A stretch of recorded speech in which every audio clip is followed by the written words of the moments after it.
പിന്നീട് അവർ അത്തരം വിഷയങ്ങൾ ഉപേക്ഷിക്കാറ് പതിവാണ്.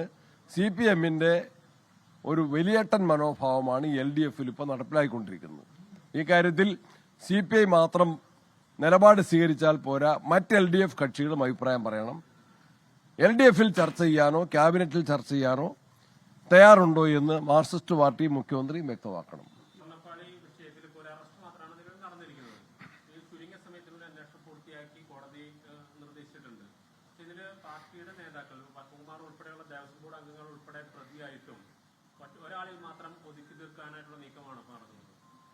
ഈ ഉണ്ണികൃഷ്ണൻ പോയിട്ട് അറസ്റ്റ് തന്നെ താമസിച്ചു പോയി.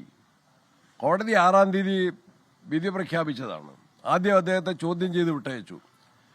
ഇതുവരെയും ഈ നഷ്ടപ്പെട്ട സ്വർണം, മോഷ്ടിക്കപ്പെട്ട സ്വർണം, അത് വീണ്ടെടുക്കാൻ ഒരു നിലപാടും ഉണ്ടായിട്ടില്ല. അത് എവിടെയെന്ന് കണ്ടെത്തിയിട്ടില്ല, ആർക്ക് വിറ്റു എന്ന് കണ്ടെത്തിയിട്ടില്ല. അത്തരത്തിലൊരു ചോദ്യം ചെയ്യലില്ല.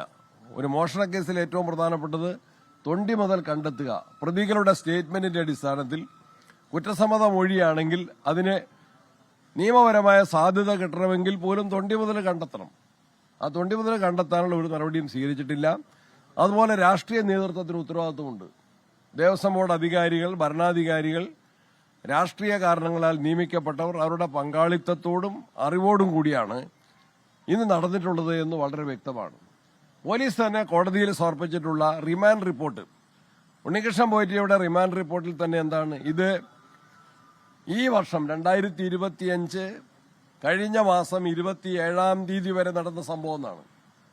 അതുപോലെ മറ്റ് ഗൂഢാലോചനയുടെ കാര്യം പറഞ്ഞിട്ടുണ്ട്. ആരൊക്കെയാണ് ഗൂഢാലോചനയിലെ പങ്കാളികൾ? രാഷ്ട്രീയ നേതൃത്വത്തിന്റെ ഗൗരവമായ പങ്കാളിത്തമുണ്ട്. അവരെയൊന്നും അറസ്റ്റ് ചെയ്യാനോ ചോദ്യം ചെയ്യാനോ തയ്യാറാകുന്നില്ല. സംരക്ഷിക്കാനുള്ള നടപടിയാണ്. 6-ാം തീയതി കോടതി പറഞ്ഞിട്ട് 16-ാം തീയതിയാണ് ഇവിടെ അറസ്റ്റ് പേരിനെങ്കിലും നടന്നത്. ഇവിടെ യൂത്ത് കോൺഗ്രസിന്റെ പ്രവർത്തകരോ കോൺഗ്രസ് പ്രവർത്തകരോ ഒരു സമരം ചെയ്താൽ കയ്യോടെ അവരെ പിടിക്കുന്ന പോലീസ്, ജയിലിലാക്കുന്ന പോലീസ്. തൃശ്ശൂരിൽ ഞാൻ പല പ്രവർത്തകരെയും ജയിലിൽ പോയി കണ്ടിട്ടുണ്ട്. ഇന്നലെ ഞാൻ കൊയിലാണ്ടിയിൽ കോൺഗ്രസ് പ്രവർത്തകരെ, പേരാമ്പ്രയിൽ ഷാഫി പറമ്പലിനോടൊപ്പം ഒരു പ്രകടനം നയിച്ച കോൺഗ്രസ് പ്രവർത്തകരെ പോലീസ് കള്ളക്കേസിൽ കുടുക്കി അറസ്റ്റ് ചെയ്ത കോൺഗ്രസ് പ്രവർത്തകരെ കൊയിലാണ്ടി ജയിലിൽ പോയി കാണുകയുണ്ടായി. അവിടെയൊക്കെ കയ്യോടെ അറസ്റ്റ് നടക്കുന്നുവെങ്കിൽ കേരളത്തെ ഇത്രയേറെ നടുക്കിയ KPCC അധ്യക്ഷൻ പ്രതികരിക്കുകയാണ്. വിവിധ വിഷയങ്ങളിലുള്ള പ്രതികരണം. PM ശ്രീ പദ്ധതിയിൽ CPIM-ന്റെ വലിയേട്ടൻ മനോഭാവത്തിന്റെ ഉദാഹരണമാണ് ഇപ്പോൾ കാണുന്നത് എന്ന് പറയുന്നു. ഒപ്പം തന്നെ ശബരിമലയിലെ സ്വർണ്ണക്കവർച്ചയിൽ ദേവസ്വം ബോർഡിനും ഉത്തരവാദിത്തമുണ്ട്, പ്രതികളെ സംരക്ഷിക്കാനുള്ള നീക്കം നടക്കുന്നു എന്നതുൾപ്പെടെയുള്ള കാര്യങ്ങൾ അദ്ദേഹം വ്യക്തമാക്കുകയാണ്.